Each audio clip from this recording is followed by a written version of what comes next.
ko nun, kapag naakalis ako dyan, hindi na ako babalik dyan. Tama nga ako. Masama ang loob niya sa papa niya. Ewan ko, pinsan. Nangyari na yun. Ngayon, may sarili ng buhay ang anak ko. Hayaan mo. Tatawagan ko siya para sasabihin ko sa kanya na may sakit ka para umuwi siya. Salamat, pinsan.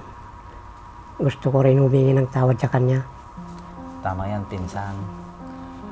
Para maibsan ang sama ng loob sa'yo ng anak mo kung meron man. Sana mapapayag mo siyang umuwi.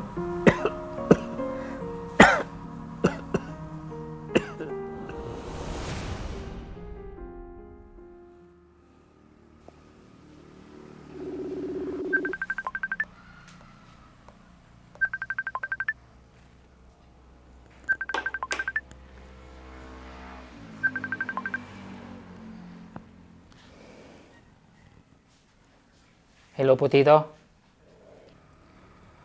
Hello, JR. Kumusta ka na dyan? Heto po, laging busy. Kayo po, kumusta? Ayos lang kami, JR. Yung papa mo, hindi mo ba kukumustahin? Kumusta naman po siya? JR, may sakit ang papa mo. Baka pwedeng umuwi ka naman. Simula kasi nung umalis ka, hindi ka na umuwi dito. Baka ngayon, pwedeng umuwi ka naman para makita mo siya. Para saan pa, Tito? Pasensya na po, Tito. Laging pasalamat ko nga nung nakalis ako dyan. Alam niyo naman kung gaano kalupit si Papa. Simula ng bata ako, di ba? Kaya pinangako sa sarili ko noon, kapag naakalis ako dyan, hindi na ako babalik dyan. Tama nga ako. Masama ang loob niya sa papa niya.